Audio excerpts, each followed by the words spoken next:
ഒരു കഥയുണ്ട്, ശ്രീ സുഭാഷ് ചന്ദ്രൻ എഴുതിയ സമുദ്രശില.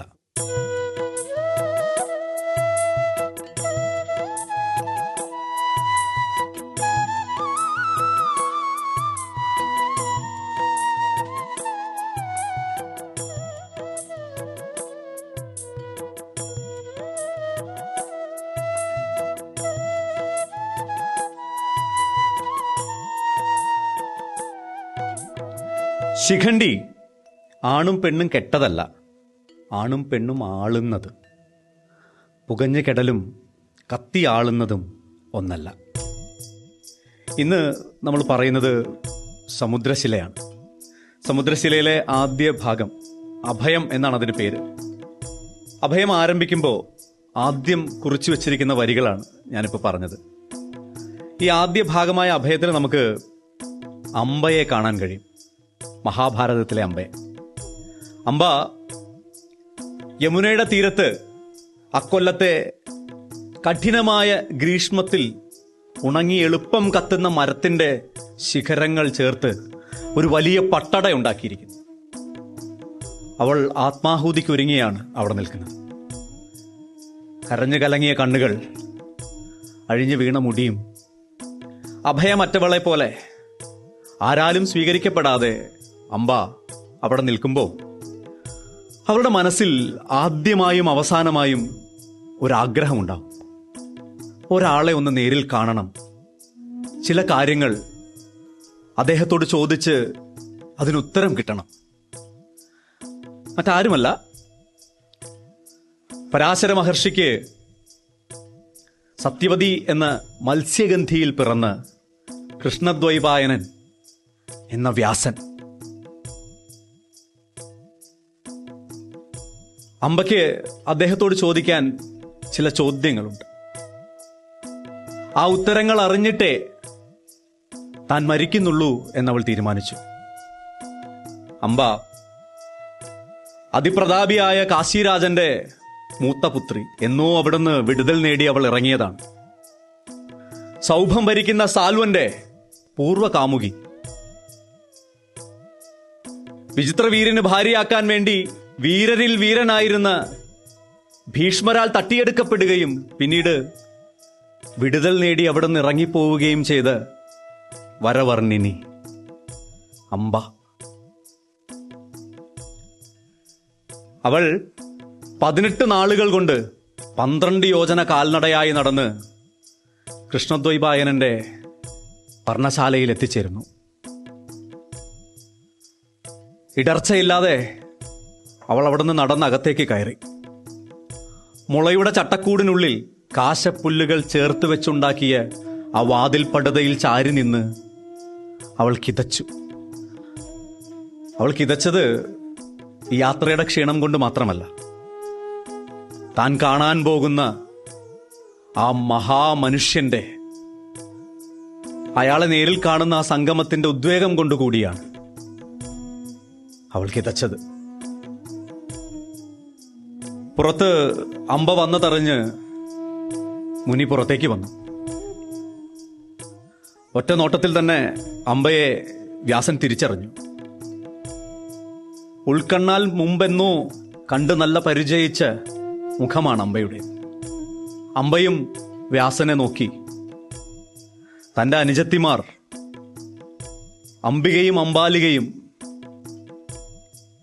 കാണാൻ അറച്ച് കണ്ണുകൾ അടച്ചും പേടിച്ച് ഭയന്ന് വിരണ്ടും കിടക്കയിൽ സ്വീകരിച്ച പുരുഷനിതോ.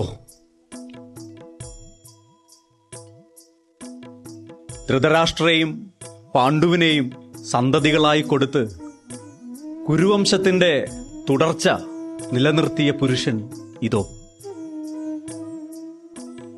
അംബ വ്യാസന്റെ കണ്ണുകളിലേക്ക് നോക്കി. എന്നിട്ട് ചോദിച്ചു, ധൃതരാഷ്ട്ര എന്നും പാണ്ഡു എന്നും പേരുള്ള 2 കുട്ടികൾ അങ്ങയുടേതായി കൊട്ടാരത്തിൽ വളരുന്നത് മുനികൾ പറഞ്ഞ് ഞാൻ അറിഞ്ഞു. ചിരഞ്ജീവിയായ അങ്ങ് സംവത്സരങ്ങൾക്ക് ശേഷം ആ കുടുംബകഥ ഒരു ഇതിഹാസമായി രചിക്കാൻ പോകുന്ന കാര്യവും അങ്ങയുടെ ശിഷ്യന്മാരായ വൈശമ്പായനനും ജൈമിനിയും തമ്മിൽ സംസാരിക്കുന്നത് ഞാൻ കേട്ടു. മുനി ചിരിച്ചു. ആ കാര്യം ഞാൻ അവരോട് മാത്രമേ പറഞ്ഞിട്ടുള്ളൂ. അത് കൊള്ളാം. ശരി, എന്താണ് അവർ അതേക്കുറിച്ച് പറഞ്ഞത് എന്ന് വ്യാസൻ അന്വേഷിച്ചു. അപ്പോ അമ്പ പറഞ്ഞു, അങ്ങയുടെ ആത്മവിശ്വാസത്തെക്കുറിച്ച്, മറ്റഹങ്കാരികൾക്ക് അഹങ്കാരമെന്ന് തോന്നിയേക്കാവുന്ന അങ്ങയുടെ പ്രസ്താവത്തെക്കുറിച്ച്. വീണ്ടും വ്യാസൻ ചിരിച്ചു. കുഞ്ഞെ, ആ ഗ്രന്ഥം ഇതുവരെ എഴുതിയിട്ടില്ല. നീ പറഞ്ഞ ആ പ്രസ്താവം, ആ ശ്ലോകം പോലും എഴുതിയിട്ടില്ല. ഓർത്തിരിക്കാൻ അതൊരു ഈരടിയായി ഞാൻ അവർക്ക് ഓതിക്കൊടുത്തു എന്ന് മാത്രം. യദി ഹാസ്തി തദന്യത്ര എന്നേ ഹാസ്തി ന തത് ക്വചിത്. അതാണ് ആ ശ്ലോകം. അതിൻ്റെ അർത്ഥം, ഇതിലുള്ളത് മറ്റെവിടെയും ഉണ്ടായേക്കാം, എന്നാൽ ഇതിലില്ലാത്തത് ഒരിടത്തും ഉണ്ടാവുകയില്ല. മഹാഭാരതത്തെക്കുറിച്ചിട്ടുള്ള വാക്കുകളാണ്. ഇതിലുള്ളത് മറ്റെവിടെയും ഉണ്ടാകാം, ഇതിലില്ലാത്തത് മറ്റെവിടെയുമില്ല. ഇത് പറഞ്ഞ് മുനി ചിരിച്ചു. അപ്പൊ അമ്പ അദ്ദേഹത്തോട് ചോദിച്ചു, സ്വന്തം മരണം അറിയിക്കാൻ വന്ന ഒരു സ്ത്രീയുടെ മുഖത്ത് നോക്കി അങ്ങ് ചിരിക്കുകയാണോ? മുനിയുടെ മറുപടി വളരെ പ്രധാനമാണ്. മുനി പറഞ്ഞത്, അതങ്ങനെയാണ്. എഴുതാൻ പോകുന്ന ഇതിഹാസത്തിന്റെ സ്വഭാവം അതാണ്, മരണത്തിന് മുന്നിൽ മന്ദഹസിക്കുക എന്നത്. അപ്പോൾ അമ്പ ഇടർച്ചയില്ലാതെ വ്യാസനോട് ചോദിച്ചു, എല്ലാം ഉണ്ടെന്ന് കരുതുന്ന ഈ ഇതിഹാസത്തിൽ ഇല്ലാത്ത ഒന്നിനെക്കുറിച്ച് ഞാൻ പറഞ്ഞാലോ?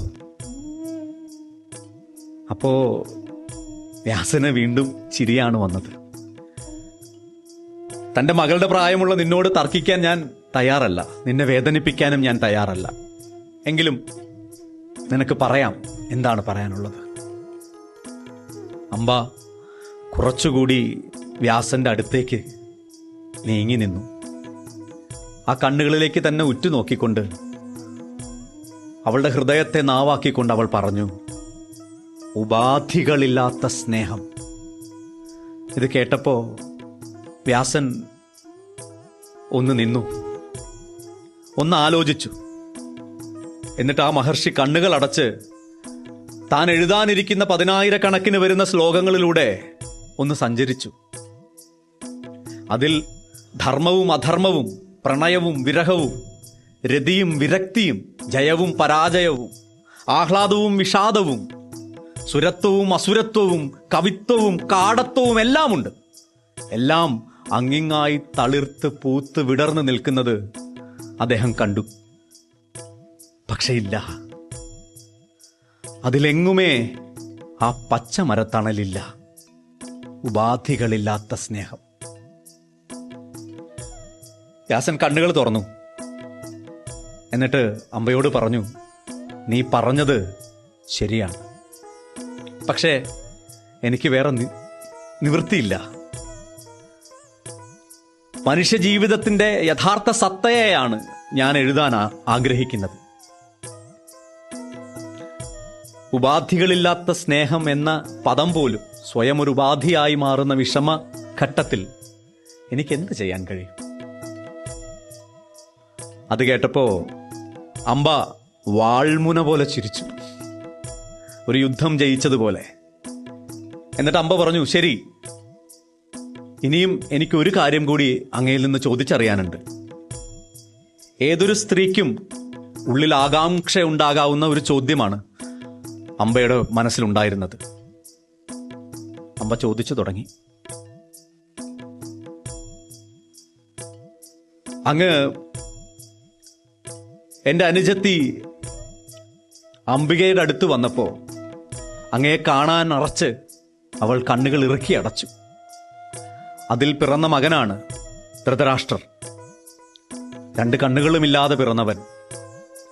അംബാലികയ്ക്ക് അങ്ങയെ കണ്ടപ്പോൾ അവൾ വിളറി വെളുത്തുപോയി, വിറങ്ങലിച്ചു പോയി.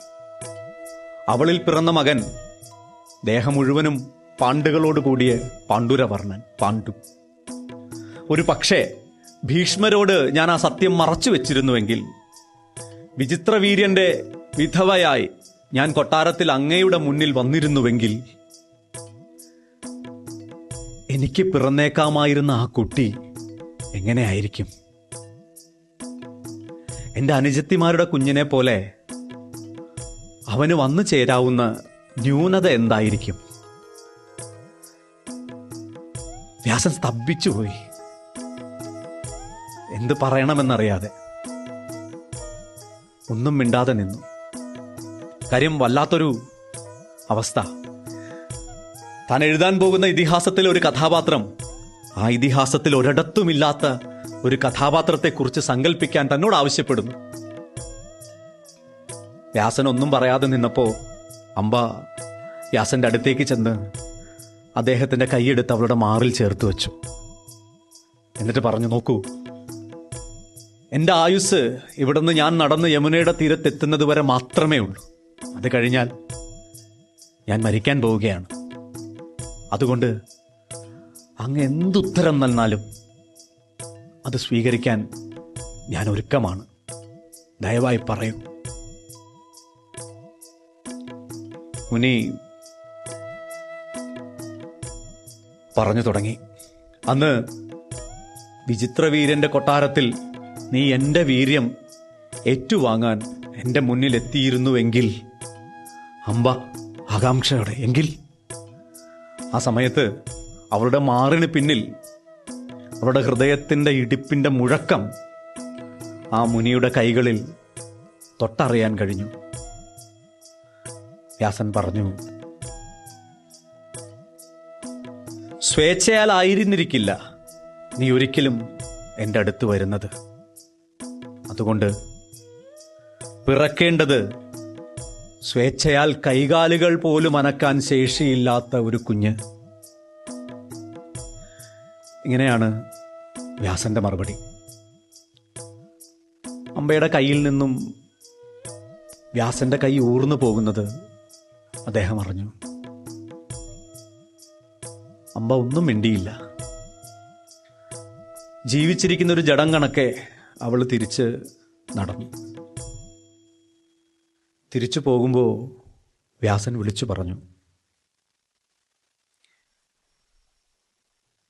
പെൺപാതിയായ ശിഖണ്ഡിയായല്ല, ഭാരതഖണ്ഡത്തിലെ ഒരു സ്ത്രീയായി തന്നെ നീ വീണ്ടും ജനിക്കൂ അംബ. ഇതിഹാസത്തിലില്ലെന്ന് നീ സൂചിപ്പിച്ച് ഉപാധികളില്ലാത്ത സ്നേഹം തിരഞ്ഞ് നീ വീണ്ടും വീണ്ടും ജനിക്കൂ അംബ. ഇതാണ് സമുദ്രശിലയിലെ ആദ്യ ഭാഗം. ഇവിടെ നിന്ന് അങ്ങോട്ട് കഥാകാരൻ നമുക്ക് കാട്ടിത്തരുന്ന മറ്റൊരു അമ്പയുണ്ട്. അമ്പ എന്ന സ്ത്രീയെ, അമ്പ എന്ന മകളെ, അമ്പ എന്ന സർവം സഹയായ ആ അമ്മയെ, ആ അമ്പയുടെ കഥ ഇനി തനിച്ച് പറയാൻ എനിക്ക് കഴിയില്ല. അതിനുള്ള ശേഷി എനിക്കില്ല. അതുകൊണ്ട് അതിൻ്റെ എഴുത്താളനെ, പ്രിയപ്പെട്ട സുഭാഷേട്ടനെ ഞാൻ വളരെ സ്നേഹത്തോടെ കഥ തുടരാൻ ഞാൻ വേദിയിലേക്ക് ക്ഷണിക്കുകയാണ്. സുഭാഷേട്ടാ.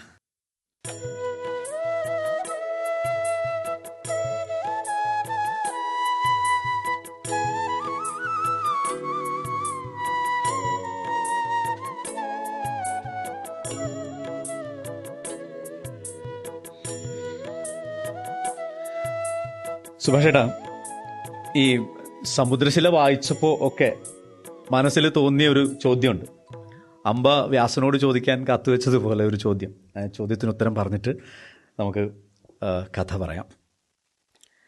ശരിക്കും അംബയുടെ ജീവിതം അംബ യാഥാർത്ഥ്യമാണെന്ന് തോന്നുന്നതാണോ? ഇതിൽ കഥ എത്ര, യാഥാർത്ഥ്യം എത്ര? അത് കുഴപ്പം പിടിച്ചൊരു ചോദ്യമാണ്. നല്ലൊരു മാജിക് ഷോ കണ്ടതിന് ശേഷം ഒരാൾ കാത്ത് നിന്ന് മജീഷിനോട് ചോദിക്കുന്നു, താങ്കളവിടെ വേദിയിൽ വെച്ച് വെട്ടിമുറിച്ച സ്ത്രീ ശരിക്കും മുറിക്കപ്പെട്ടുവോ, അത് എനിക്ക് തോന്നിയതാണോ? എത്രമാത്രം അജ്ഞാതമായിരിക്കുന്നുവോ അത്രത്തോളമാണ് ആ മാജിക്കിൻ്റെ വിജയം. കലയിലൊരു മാജിക്കുണ്ട്, എഴുത്തിലൊരു മാജിക്കുണ്ട്. നമ്മൾ മാജിക്കൽ റിയലിസം എന്നൊക്കെ പറയുന്നതിന് തന്നെയാണ്. കല്ല് വെച്ച നോണ എന്ന് നമ്മൾ നാട്ടിൻപുറത്ത് പറയും. കല്ല് വെച്ച നോണ എന്ന് വെച്ചാൽ രത്നക്കല്ല് വെച്ച നോണയാണ്. സാഹിത്യം രത്നക്കല്ല് വെച്ച നാണയാണ്. പ്രിയനെൻ്റെ പ്രിയപ്പെട്ട അനുജനായതുകൊണ്ട് ഞാൻ പറയാം, അതിൽ 90% ഫാൻറ്റസിയാണ്. പക്ഷേ ആ ഫാൻറ്റസി, ആ ഭാവന എന്ന് പറയുന്നത് 100% സത്യത്തേക്കാൾ ശക്തമായിട്ടുള്ള ഒരു ഫാൻറ്റസിയാണ്. അതാണ് സർഗാത്മകതയുടെ ഭ്രാന്തും ഉന്മാദവും ലഹരിയും. അതിനു വേണ്ടിയിട്ടാണ് ഒരു എഴുത്തുകാരൻ എഴുതുന്നത്. അമ്പ എല്ലായിടത്തും ഉണ്ട്, എല്ലാ സ്ത്രീകളിലും അമ്പയുണ്ട്. ഒന്നും കൂടിയും ആഴത്തിൽ നോക്കിയാൽ എല്ലാ പുരുഷന്മാരിലും അമ്പയുണ്ട്. പരിത്യക്തനായിട്ടുള്ള മനുഷ്യൻ എന്ന് പറയും. നമ്മുടെ നോവലുകളിലും കഥകളിലുമൊക്കെ, നമ്മൾ പരിചയിച്ചിട്ടുള്ള നോവലുകളിലൊക്കെ നായികയെപ്പറ്റി പറയുമ്പോൾ സൗന്ദര്യത്തിൽ തുടങ്ങും. അവരുടെ വിടർന്ന കണ്ണുകൾ, ചിഗുരഭാരം. അമ്പയ്ക്ക് ഒന്നുമില്ല. അമ്പ സുന്ദരിയല്ല, ആരോഗ്യവതിയല്ല, ജോലിയില്ല, ഭർത്താവില്ല, അച്ഛനില്ല, അമ്മയില്ല. ആകെ ഒരു മകനാണുള്ളത്. ആ മകന് ഓട്ടിസ്റ്റിക്കായിട്ടും ഡൗൺ സിൻഡ്രോം ഒക്കെ ആയിട്ട് അവന് ഒരു പുരുഷപ്രാപ്തിയില്ല. അപ്പോൾ അവൾ പൂർണ്ണമായിട്ടും ഒരു അഭയമായിട്ട് അവളുടെ ഫാൻറ്റസിയെ തിരഞ്ഞെടുക്കുകയാണ്. അവൾ സങ്കല്പിച്ച ആ ഭ്രമാത്മകമായ ലോകമാണ് സമുദ്രശീൽ. അമ്പയെക്കുറിച്ച് ആണ് നമ്മൾ പറഞ്ഞു തുടങ്ങിയത്. അമ്പ സുഭാഷേട്ടൻ്റെ, അതായത് ഇനി നോവലിലുള്ള സുഭാഷേട്ടനോടാണ് ഞാൻ സംസാരിക്കുന്നത് കേട്ടോ, ഇതുവരെയുള്ള സുഭാഷേട്ടനല്ല. നോവലിൽ സുഭാഷ് ചന്ദ്രൻ ഒരു കഥാപാത്രമാണ്. സുഭാഷേട്ടൻ ഉറക്കത്തിൽ ഒരു സ്വപ്നം കണ്ടാണ് അന്ന് രാവിലെ എഴുന്നേൽക്കുന്നത്. എന്തായിരുന്നു ആ സ്വപ്നം എന്നൊന്ന് പറയാമോ? വിചിത്രമായ സ്വപ്നങ്ങൾ കാണുന്ന ഒരാളാണ് ഞാൻ. ഉണർന്നിരിക്കുമ്പോൾ പോലും സ്വപ്നം കാണാറുണ്ട്. സത്യത്തിൽ ഇന്ന് ശനിയാഴ്ച മാതൃഭൂമി ഓഫീസിൽ ഞാൻ പണിയെടുക്കുകയാണെന്നും ഉച്ചമയക്കത്തിൽ ഞാൻ കാണുന്ന സ്വപ്നമാണ് ഈ പ്രിയൻ്റെ ഒപ്പമുള്ള ഈ വേദിയെന്ന് ഞാൻ വിചാരിക്കുന്നുണ്ട്. അയാളിപ്പോൾ അവിടെ ഇരുന്ന് പണിയെടുക്കുന്നുണ്ടാവുമോ? ഞാൻ ഉറക്കം ഞെട്ടി എണീക്കുമ്പോൾ ഇത് സ്വപ്നം മാത്രമായിരുന്നോ എന്ന് ഞാൻ അറിയുമോ എന്നുള്ള ഭയം എനിക്കിപ്പോഴും ഉണ്ട്. അമ്പയെ ഞാൻ സ്വപ്നം കണ്ടത് അശരണരെന്ന് തോന്നുന്ന ഒരു പറ്റം സ്ത്രീകൾ ഒരു കടൽ തീരം പോലുള്ള സ്ഥലത്ത് കയ്യിലൊരു വിറക് കഷ്ണവും പിടിച്ചിട്ട് നടക്കുന്നതായിട്ടാണ്. എല്ലാവരും ഓരോ വസ്ത്രം ധരിച്ചിട്ട് വിഷാദം നിറഞ്ഞ ഒരു സാന്ധ്യ ഛവിയുള്ള ഒരു സന്ദർഭത്തിൽ ദൂരെ എവിടെ കടലുണ്ട് എന്ന് തോന്നിക്കുന്ന ഒരു തിരയടിയുടെ ശബ്ദമുള്ള ഒരു പശ്ചാത്തലത്തിൽ ഒരു പറ്റം ആളുകളുടെ ഇടയിലൂടെ പോകുന്ന ഒരാൾ മാത്രം അതിലൂടെ കടന്നു എന്നെ തിരിഞ്ഞു നോക്കുന്നു.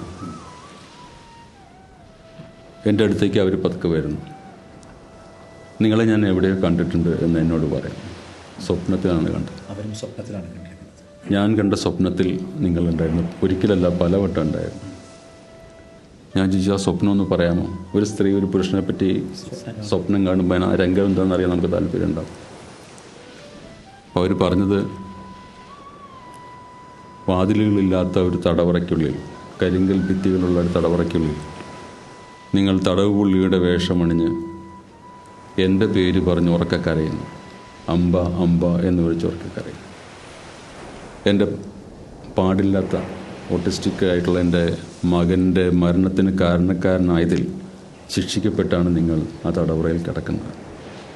എന്നെ കണ്ടപ്പോൾ കുറ്റബോധത്തോടെ നിങ്ങൾ നിലവിളിച്ച് കരയുന്നു. ഇത്രയും പറഞ്ഞ് അവർ ആ വിറക് കഷ്ണം പിടിച്ചിട്ട് നടന്ന് പോയി. ചേട്ടാ, അമ്പയെക്കുറിച്ച്, നമ്മൾ സ്വപ്നത്തിൽ കണ്ട അമ്പയെക്കുറിച്ച് എനിക്ക് കൂടുതൽ അറിയണമെന്നുണ്ട്. എന്താണ് അമ്പയുടെ കഥ? അമ്പ കോഴിക്കോട് രേവതി അപ്പാർട്ട്മെൻ്റ് എന്ന് പറയുന്ന ഒരു ഫ്ലാറ്റിൽ താമസിക്കുകയാണ്. അപ്പോൾ അവിടെ അവളുടെ അമ്മയുണ്ട്, 10-70 വയസ്സായിട്ടുള്ള അമ്മയുണ്ട്. 21 വയസ്സുള്ള അവളുടെ ഏക മകനുണ്ട്, അപ്പു എന്ന് അവൾ വിളിക്കുന്ന അനന്തപത്മനാഭനുണ്ട്. ചന്ദ്രിക എന്ന് പറയുന്ന ടീച്ചറാണ് അവളുടെ അമ്മ. അവരവിടെ ജീവിക്കുകയാണ്. മകൻ ഓട്ടിസ്റ്റിക് ആണ്, അതുപോലെ ഡൗൺ സിൻഡ്രോമിൻ്റെ സിംറ്റമായിട്ട് ജനിച്ചൊരു കുഞ്ഞാണ്. അവൻ മുതിർന്നു തുടങ്ങിയിരിക്കുന്നു. അവൻ ആണിനെ പോലെ മണക്കാൻ തുടങ്ങിയിരിക്കുന്നു. അമ്മ ഒരു പരിക്ക് പറ്റി കിടക്കുന്നുണ്ട്. അവർ കിടന്നു തന്നെയാണ് അവരുടെ വിസർജ്യങ്ങളൊക്കെ. അപ്പോൾ അത് ക്ലീനാക്കേണ്ടുന്ന, വൃത്തിയാക്കേണ്ടുന്ന ചുമതല അപ്പുറത്തെ മുറിയിൽ, 2 മുറിയാണ് ആ ഫ്ലാറ്റിനുള്ളത്. അപ്പുറത്തെ മുറിയിൽ മകൻ കൈകാലുകൾ അനക്കാൻ പാടില്ലെങ്കിലും അവന് അത്യാവശ്യം ചലിപ്പിക്കാൻ സാധിക്കുന്ന അവൻ്റെ പൗരുഷം മാത്രം മീട്ടി ഇരിക്കുന്ന ഒരു കുഞ്ഞ്. അവൻ്റെ വിസർജ്യങ്ങളും ഈ അമ്മയ്ക്ക് ക്ലീൻ ചെയ്യേണ്ടി വരുന്നു. അമ്പയ്ക്ക് അപ്പം അമ്മയുടെ വിസർജ്യത്തിൽ നിന്ന് മകൻ്റെ വിസർജ്യത്തിലേക്കുള്ള ഒരു യാത്രയാണ് എല്ലാ പുലർകാലങ്ങളും. അങ്ങനെ ജീവിക്കുന്ന അമ്പയ്ക്ക് കിടക്കാൻ സ്ഥലമില്ല, സ്വന്തമായിട്ട് മുറിയില്ല. അവള് ഡൈനിങ് ടേബിളിൻ്റെ കസേരകൾ ചേർത്തിട്ടിട്ട് ഡൈനിങ് ടേബിളിലാണ് അവൾ ദിവസവും രാത്രി കിടന്നത്. അജ്ഞാതരായിട്ടുള്ള ഏതോ ആളുകൾക്ക് ഭക്ഷിക്കാനുള്ള ഒരു വിഭവം പോലെ അവൾ രാത്രി ഏകാന്തയിൽ കിടന്നുറങ്ങും.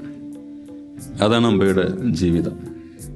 അതായത് അമ്മയുടെ മാതൃവിസർജ്യത്തിൽ നിന്ന് പുത്രവിസർജ്യത്തിലേക്ക് ദിവസവും നടന്നു നീങ്ങുന്ന അമ്പ. അങ്ങനെ നടന്നു നീങ്ങുമ്പോൾ അമ്പയുടെ മനസ്സിൽ ഒരു വലിയ വാചകം ഉദിക്കുന്നുണ്ട്. അതെന്തായിരുന്നു? സ്ത്രീയാണ് കൂടുതൽ വലിയ മനുഷ്യൻ.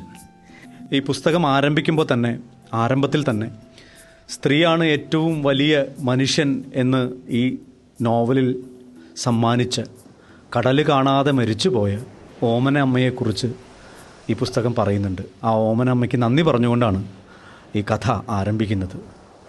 കടല് കാണാതെ മരിച്ചുപോയ സ്ത്രീ, ശരിക്കും അമ്പയുടെ അമ്മ ചന്ദ്രികയും അങ്ങനെ കടല് കാണാത്തൊരു സ്ത്രീയാണ്. കടല് കാണാത്ത സ്ത്രീകളും അമ്മമാരും ഉണ്ടോ? ഒരുപാടുണ്ട് പ്രിയൻ. ഞാനത് എൻ്റെ ഭാര്യയുടെ അമ്മയിൽ നിന്നാണ് അറിഞ്ഞത്. എൻ്റെ ഭാര്യയുടെ അമ്മയാണ് ഓമനമ്മ. ഒരുപക്ഷെ ലോകത്ത് ഏതെങ്കിലും ഒരു പുസ്തകം അമ്മായിയമ്മയ്ക്ക് സമർപ്പിച്ചിട്ടുണ്ടെങ്കിൽ അത് ഈ പുസ്തകമാണ്. അവരുടെ മരണ ആസന്നമായ കാലത്ത് വെറുതെ കുശലം ചോദിച്ച സമയത്ത് അവർ ചെറായി, ഇടവനക്കാടാണ് അവരുടെ വീട്. ചെറായിയാണ് അവിടെയുള്ള ഏറ്റവും വലിയ സമുദ്ര തീരം. അപ്പോൾ കടൽ തീരത്ത് പോയിട്ടുണ്ടോ അമ്മ എന്ന് ചോദിച്ചപ്പോൾ, വെറുതെ സന്തോഷിപ്പിക്കാനുള്ള ശ്രമത്തിൻ്റെ ഭാഗമായിട്ട് ചോദിച്ചപ്പോൾ പറഞ്ഞില്ല, ഞാൻ കടൽ കണ്ടിട്ടില്ല എന്ന്. അവർക്കന്ന് 80 വയസ്സായിരുന്നു പ്രായം. 1.5 കിലോമീറ്റർ ആയിരുന്നു അവരുടെ വീട്ടിൽ നിന്ന് ചെറായി കടപ്പുറത്തേക്കുള്ള ദൂരം. ഞാൻ വീണ്ടും വീണ്ടും ചോദിച്ചു, ഇത് ഒരിക്കൽ പോലും സ്കൂളിൽ നിന്ന് എക്സ്കർഷനായിട്ട് ഇല്ല, ഞങ്ങളെ കൊണ്ടുപോയിട്ടില്ല. ഭർത്താവിൻ്റെ ഒപ്പം മധുവിധ സമയത്ത് ഇല്ല, അദ്ദേഹം കൊണ്ടുപോയിട്ടില്ല. മക്കൾ മുതിർന്നപ്പോൾ അവർ പലവട്ടം ചോദിച്ചു, ഞാൻ വേണ്ട എന്ന് പറഞ്ഞിട്ടുണ്ട്. എനിക്ക് കൊണ്ടുപോകാൻ പറ്റാത്ത അവസ്ഥയായിരുന്നു, കാരണം അവർ കിടപ്പിലായിരുന്നു. ഞാൻ കോഴിക്കോട്ടാണ് താമസിക്കുന്നത്. ഞാൻ ഞെട്ടിപ്പോയി സത്യത്തിൽ. നമ്മൾ പലപ്പോഴും നമ്മുടെ അമ്മമാരോട്, നമ്മുടെ പെണ്ണുങ്ങളോട് ചോദിക്കാത്ത പല ചോദ്യങ്ങളുണ്ട്. അവർ കടലൊക്കെ സിനിമയിൽ കണ്ടിട്ടുണ്ടെന്ന് അവർ പറഞ്ഞു. 1.5 കിലോമീറ്റർ അപ്പുറമുള്ള കടലൊരു അമ്മ സാമ്പത്തികമായിട്ടൊന്നും വലിയ ബുദ്ധിമുട്ടില്ലാത്തൊരു അമ്മയാണ്. കണ്ടിട്ടില്ല എന്നുള്ളത് വിശ്വസിക്കാൻ പറ്റിയില്ല. ഞാൻ എൻ്റെ അമ്മയോട് ചോദിച്ചപ്പോൾ അമ്മ കണ്ടിട്ടുണ്ടെന്ന് പറഞ്ഞു. ആദ്യം ഞാൻ വിളിച്ചു ചോദിച്ചു, അമ്മ കടൽ കണ്ടിട്ടുണ്ടോ? അപ്പോൾ അമ്മ പറഞ്ഞു, ഞാൻ പലവട്ടം കണ്ടിട്ടുണ്ട്. ഞാൻ എന്നോട് പരിചയമുള്ള 60 വയസ്സിന് മുകളിലുള്ള പ്രായമുള്ള മിക്കവാറും എല്ലാ സ്ത്രീകളോടും ചോദിച്ചു, നിങ്ങൾ കടൽ കണ്ടിട്ടുണ്ടോ? പ്രിയൻ പറഞ്ഞ് വിശ്വസിക്കില്ല, 50% പേരും കണ്ടിട്ടില്ല. അതായത് അവരുടെ പരിഗണനകളിൽ അതൊന്നുമില്ല. ഞാൻ കുറേ കൂടി ആലോചിച്ചപ്പോൾ ശരിക്കും കടൽ കാണാത്തത് സ്ത്രീകളല്ല, പുരുഷനാണ്. ഈ സ്ത്രീ എന്ന് പറയുന്ന കടൽ, അതിനെ പുരുഷൻ അങ്ങനെ കണ്ടിട്ടില്ല. ആ കഥ ഞാനൊന്ന് പറഞ്ഞോട്ടെ. അപ്പുവിൻ്റെ പിറന്നാളിൻ്റെ തലേ ദിവസം രാത്രി അമ്മയുടെ കിടക്കപ്പുണ്ണിൽ നിയോസ്പിരിൻ പൗഡർ ഇട്ട് തുടച്ചു കൊടുക്കുകയായിരുന്നു അമ്മ. അപ്പോൾ അമ്മയുടെ അടുത്തേക്ക് ചേർന്ന് നിന്നു. എന്നിട്ട് അവള് അമ്മയോട് പറഞ്ഞു, അമ്മ, എനിക്ക് അമ്മയോടൊരു കാര്യം പറയാനുണ്ട്. ഒരു പക്ഷേ എനിക്ക് ഈ കാര്യം അമ്മയോട് മാത്രമേ പറയാൻ കഴിയൂ. അമ്മ കേൾക്കുന്നുണ്ടോ? അപ്പം അമ്മ അനങ്ങാതെ കിടക്കുകയാണ്. അവളുടെ മുഖത്തേക്കൊന്ന് ചരിഞ്ഞു നോക്കുന്നുണ്ട് അമ്മ. അമ്മയുടെ അടുത്ത് പറഞ്ഞു, അമ്മ, ഒരു പക്ഷേ ഇതെനിക്ക് അമ്മയോട് മാത്രമേ പറയാൻ കഴിയൂ. അമ്മ പോകുന്നതിന് മുമ്പ് എനിക്കിത് അമ്മയോട് പറയണം. അമ്മയോട് പറയാതിരിക്കാൻ എനിക്ക് കഴിയില്ല. അത് എപ്പോഴും അങ്ങനെയാണ്. ഒരു സ്ത്രീക്ക് ചില കാര്യങ്ങൾ പറയാൻ അവളുടെ അമ്മയ്ക്ക് മാത്രമായിരിക്കും ആ കാതുള്ളതെന്ന് അവൾ വിശ്വസിക്കും. അവൾ ചിന്തിക്കും, അമ്മ, എൻ്റെ കല്യാണത്തിൻ്റെ ഒരാഴ്ച മുൻപ് ഞാൻ കോഴിക്കോട്ടുള്ള ഹോസ്റ്റലിൽ എൻ്റെ സുഹൃത്തുക്കൾക്ക് കത്ത് കൊടുക്കാൻ പോയത് അമ്മയ്ക്ക് ഓർമ്മയുണ്ടോ എന്ന് അമ്മ ചോദിക്കുന്നു. അപ്പോൾ അമ്മ ഒന്ന് ചരിഞ്ഞ് അവളെ നോക്കിയതായി അവൾക്ക് തോന്നി. അന്ന് അന്ന് കത്തുകൾ കൊടുത്ത് അവരെ ക്ഷണിച്ചിട്ട് ആ രാത്രിയിൽ ഞാൻ ആ ഹോസ്റ്റലിൽ തന്നെ കിടന്നുറങ്ങിയെന്നാണ് ഞാൻ അമ്മയോട് പറഞ്ഞത്. അമ്മ, അതൊരു നുണയായിരുന്നു. അമ്മ ഒന്ന് ഇടറിയതുപോലെ അവളെ നോക്കി. അമ്മ, അന്ന് ഞാൻ പോയത് അമ്മ ഒരിക്കലും കണ്ടിട്ടില്ലാത്ത കടലിലേക്കായിരുന്നു. അമ്മ ഒരിക്കലും കണ്ടിട്ടില്ലാത്ത എൻ്റെ ഒരു കൂട്ടുകാരനുമൊത്ത്. ആ രാത്രിയിൽ വാടകയ്ക്കെടുത്ത ഒരു ബോട്ടിൽ ഞങ്ങൾ രണ്ടുപേരും കടലിലൂടെ ഒരുപാട് ദൂരം സഞ്ചരിച്ചു. കടലിന് നടുക്കെവിടെയോ ഒരു വലിയ പാറക്കെട്ടിൽ ഞങ്ങൾ രണ്ടുപേരും ഒരുമിച്ച് കഴിഞ്ഞ് ആ രാത്രി. അന്ന് ചന്ദ്രൻ പതിവിലും പ്രകാശത്തിൽ ഉണ്ടായിരുന്നു. ആ നിലാവിൽ ആർത്തലയ്ക്കുന്ന സമുദ്രത്തിന് നടുവിൽ ഞങ്ങൾ ആ രാത്രി മുഴുവനും മതിയാവോളം പ്രണയിച്ചു. അമ്മ, നമ്മുടെ അപ്പു, അവന് നാളെ 21 വയസ്സ് തികയുകയാണ്. എൻ്റെ അച്ഛൻ കണ്ടിട്ടില്ലാത്ത, എൻ്റെ ഭർത്താവ് ഒരിക്കൽ പോലും ഓമനിച്ചിട്ടില്ലാത്ത നമ്മുടെ അപ്പു പിറന്നത് ആ രാത്രിയിലാണമ്മ. എൻ്റെ ഭർത്താവ് എന്നെ തൊടുന്നതിനും ഒരാഴ്ച മുമ്പ്. ഇത് പറഞ്ഞ് അമ്മയുടെ വയറ്റിൽ തലവെച്ച് കിടന്നു. അമ്മയുടെ ശരീരം വിറയ്ക്കുന്നതായിട്ട് അവൾക്ക് തോന്നി. അവൾ അമ്മയുടെ കണ്ണുകളിലേക്ക് നോക്കിയപ്പോൾ 2 മുഴുത്ത കണ്ണുനീരുകൾ അമ്മയുടെ കണ്ണിൽ തിളങ്ങി നിന്ന് അത് ആ ഉഷ്ണത്തിൽ വറ്റിപ്പോയി. അമ്മ കുറച്ചു നേരം കൂടി അമ്മയുടെ അടുത്ത് അങ്ങനെ തന്നെ ഇരുന്നു. അവളുടെ മനസ്സിൽ വലിയൊരു കല്ല്, വലിയൊരു ഭാരം ഇറക്കി വെച്ചതുപോലെയാണ് അന്ന് അമ്മയ്ക്ക് തോന്നിയത്. കുറച്ചു നേരം കൂടി അവൾ അവിടെ ഇരുന്നിട്ട് അവൾ എഴുന്നേറ്റ് അപ്പുവിൻ്റെ മുറിയിലേക്ക് പോയി. ഇത്രയുമാണ് സമുദ്രശിലയിലെ ഭാഗങ്ങൾ നമ്മളിന്ന് പറയാൻ ഉദ്ദേശിച്ചിട്ടുള്ളത്. ഇനി ഒരു കാര്യം കൂടി എനിക്ക് സുഭാഷേട്ടനോട് ചോദിക്കാനുണ്ട്. എന്നെ ഞെട്ടിച്ച ഒരു സംഭവം കൂടിയായിരുന്നു അത്. ഈ യാത്ര നടത്തിയത് വെള്ളിയാങ്കലിൽ നിന്ന് അല്ലേ ആ സ്ഥലം? ഈ വെള്ളിയാങ്കലിലേക്ക് നടത്തിയ യാത്ര യഥാർത്ഥമായിരുന്നില്ലേ? അതെനിക്കും വലിയ ഉറപ്പില്ല. ഞാൻ നേരത്തെ പറഞ്ഞല്ലോ, പ്രണയത്തിൻ്റെ സാഹചര്യങ്ങൾ, അത് കൊടുക്കുന്ന സാന്ത്വനം, അതിൻ്റെ സമാശ്വാസത്തിനൊക്കെ വേണ്ടിയിട്ട് സ്ത്രീകൾ ചിലപ്പോഴെങ്കിലും കഥകൾ മെനയും മനസ്സിൽ. നമ്മളതിനെ പൈങ്കിളി കഥാന്നോ ഒക്കെ വിളിച്ച് ആക്ഷേപിക്കും. പക്ഷേ സ്ത്രീക്ക് അതൊരു വലിയ സാന്ത്വനമാണ്.